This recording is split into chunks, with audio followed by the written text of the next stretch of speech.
Hey guys, आज हम बात करने वाले हैं बहुपद के भाग के बारे में। तो यहाँ पर दिया है 2x² प्लस 3x प्लस 1 को x प्लस 2 से भाग दीजिए बोल रहे हैं, यानी कि डिवाइड करना है ना। हमें क्या करना है, पोलिनोमियल्स के डिवाइड जो है वो है संख्याओं के डिवाइड के जैसे ही होता है, जैसे आपने छोटे क्लास में यानी कि बचपन में डिवाइड की होगी है ना, 4th या 5th क्लास में। तो मैं आपको कॉन्सेप्ट बताती हूँ कि यहाँ पे क्या करना है, कैसे करते थे।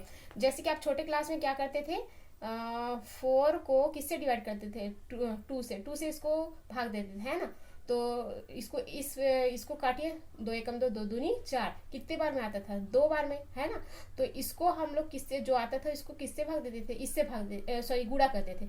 2 दूनी 4, इसको हम लोग इससे मल्टीप्लाई करते थे, 2 दूनी 4 आया तो यहाँ पे लिख लीजिए। उसके बाद इसको घटाते थे है ना, तो क्या बचता था हमारा 0। 4 में 4 घटाएंगे तो कितना बचेगा, 0, कुछ नहीं बचा है ना। तो हमारा आंसर कितना आता था, 2 है ना। आपने ये छोटे क्लास में किए है ना। लेकिन अब जो है पोलिनोमियल्स के डिवाइड में जो कॉन्सेप्ट है ना, वो जो है ऐसी ही रहेगी, लेकिन वहाँ वेरिएबल्स आ गए हैं, नंबर्स की जगह वेरिएबल्स आ गए हैं।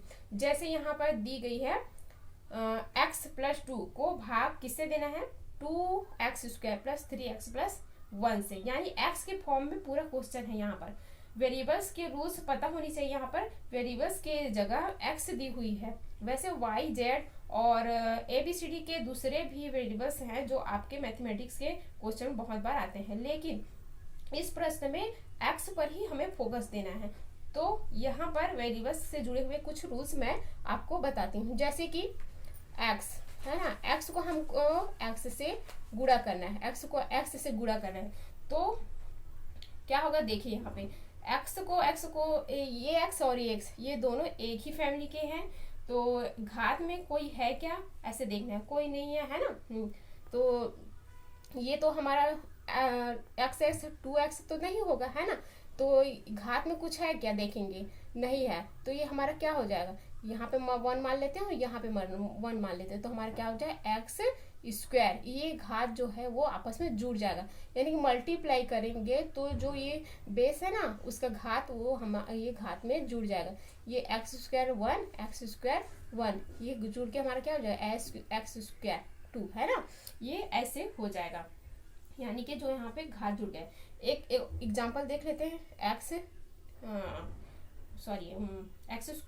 2 इंटू x² 5 है ना। तो हमारा आंसर क्या आ जाएगा, ये जो बेस है वो तो वैसी का वैसी रहेगा, और ये जो घात जो है जुड़ जाएगा, 2 + 5 क्या होगा 7 है ना। तो ये हमारा आंसर आ जाएगा। यहाँ अगर बेस सेम है तो पावर क्या है, ऐड हो जाती है, यानी कि जुड़ जाती है। अगर बेस अलग अलग हो तो क्या करें, देखिए आप, अगर हमारा बेस अलग अलग हो x² इंटू y² है ना, तो हमारा ये अलग अलग है, तो ये अलग अलग है ना, तो वैसी का वैसी ही रहेगा, x² का और y² का y² है ना। ये चेंज नहीं होगा, वैसी का वैसी हमारा ये उतर जाएगा, इसीलिए x² और y² होगा। अब हमें गुणा करने वाला तो सीख लिए है ना, लेकिन अब प्लस करने वाला हो तो कैसे करेंगे, तो चलिए इससे भी देख लेते हैं हम लोग। अब हम यहाँ पे सेम वेरिएबल्स को जो है ना प्लस करके देखते हैं, x प्लस x। तो यहाँ पर x और x को जोड़ेंगे है ना, तो 2x हो जाएगा। जैसे कि इसके आगे कुछ नहीं है मतलब क्या है, 1 है ना, इसके आगे भी कुछ नहीं है मतलब 1 मान लेते हैं है ना।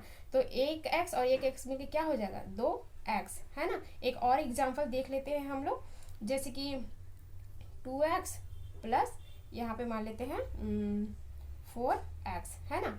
तो ये 2x और 4x मिलके क्या हुआ हमारा 6x है ना। ये प्लस करने पे ये जो सामने का जो संख्या रहता है ना वो ऐड हो जाता है ना, और x वैसी का वैसी ही रहता है। यानी कि जो जब आप जोड़ते हो तो आगे के नंबर्स ऐड हो जाते हैं और वेरिएबल वैसा का वैसा ही रहता है, और गुणा करने पे जो घात जो है वो जुड़ जाते हैं, घात जुड़ जाते हैं, और प्लस करने पे जो सामने का नंबर जो रहता है वो जुड़ जाता है, और बेस वैसी का वैसी रहता है, जो वेरिएबल्स के है वो वैसी का वैसी रहता है। ठीक है, यहाँ तक तो आपको समझ में आ गया हो। अब चलते हैं क्वेश्चन की तरफ। तो अब हमें क्या करना है, यहाँ पे डिवाइड करते हैं। ठीक है, अब भाग देते हैं। ये x है ना, ये सामने वाला x, ये x, और इसको इससे भाग देंगे 2x² से। ठीक है, तो भाग दीजिए। यहाँ पे रफ में एक्स की 2x की घात 2 बटे एक्स, तो इसको इससे काटेंगे तो यहाँ पे एक्स एक एक्स कट गया, तो यहाँ पे क्या बचा 2x है ना, हमारा यहाँ पे 2x बचा। तो लिख लीजिए यहाँ पे 2x है ना, कितनी बार में आया 2x के बाद है ना। अब ये जो आया ना इसको हमें इससे डिवाइड गुणा करना है, हमें इसको क्या करना है गुणा करना है। तो गुणा कर दीजिए इससे, ये है ना, तो इसको गुणा करेंगे, जो इतने बार में आया उसको यहाँ पे गुणा करना है, तो गुणा कर दीजिए, ये और ये मिल क्या होगा 2x स्क्वायर है ना, हुआ ना। इसको इसमें पूरा गुणा करना है, तो 2x और एक x मिल गुणा करेंगे तो क्या होगा 2x स्क्वायर है ना। फिर प्लस का प्लस, अब ये 2 का किसमें गुणा करना है, इसमें गुणा, सॉरी ये दोनों का इसमें गुणा करना है, तो 2 दूनी 4, फिर x का x है ना। अब इसको घटा दी, इसको क्या करना घटाना है। अब यहाँ पे चिन्ह चेंज होगा है ना, यहाँ कुछ नहीं है, प्लस है, प्लस प्लस क्या होगा माइनस, यहाँ प्लस प्लस है तो माइनस, ठीक है। ये माइनस है तो पूरा कट जाएगा। फिर यहाँ पे देखिए, यहाँ पे अब यहाँ पे चिन्ह को देखिए, ये इसका ये प्लस अब इसका नहीं रहा, ये माइनस इसका रहा, ठीक है। ये माइनस को देखेंगे, माइनस इसका है क्योंकि चिन्ह चेंज हो गया, यहाँ पे प्लस प्लस का माइनस हो गया, इसलिए ये वाला माइनस जो है इसके पास आ गया। तो प्लस और माइनस क्या होता है माइनस होता है, तो 4 में 3 गया क्या होगा 1 बचेगा, तो 1 तो लिखते नहीं है, तो यहाँ पे क्या आएगा x, ठीक है। और +1 का +1 यहाँ पे जैसे है वैसे ही उतार दीजिए, ठीक है। अब फिर इसका किस में भाग देंगे, इसमें भाग देंगे, ये कितने बार में कटेगा, ठीक है। तो काट दीजिए इसको, तो ये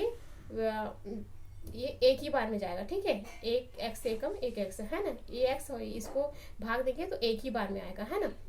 तो अब इस जो +1 आया ना, जैसे कि यहाँ पे x बटे x, ये x और ये x को भाग देंगे तो x से कम x बचा, तो कितने बार में आया एक बार में आया।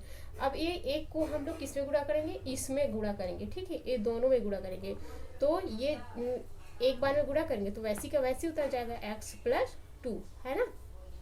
अब यहाँ भी क्या बोलते हैं साइन चेंज होगा, जैसे कुछ नहीं है प्लस प्लस है तो क्या हो जाएगा माइनस है ना, यहाँ भी प्लस प्लस है तो यहाँ पे भी माइनस। अब ये वाला माइनस इसके पास चला गया, तो ये माइनस में माइनस मिल के कट गया, कुछ नहीं, जीरो मतलब कुछ नहीं लिखते है ना। तो यहाँ पे ये माइनस हो गया, प्लस माइनस माइनस हो, तो इसको घटा दीजिए, 2 में 1 किया कितना बचेगा 1 बचेगा है ना, एक बचेगा। तो ये बड़ा वाले में लगे हैं 2 में माइनस लगे, तो यहाँ पे माइनस रख देंगे, ठीक है। अब यहाँ पे माइनस लग गया, तो हमारा शेषफल कितना बचा, ये शेषफल 1 ही बचा, ठीक है। और ये हमारा क्या आ गया भागफल आ गया, ये हमारा भागफल। अब अतः आंसर में आप लिख सकते हो, अतः हमारा भागफल क्या आया, भागफल हमारा भागफल ये 2x + 1, यही है हमारा भागफल, ये हो गया हमारा आंसर।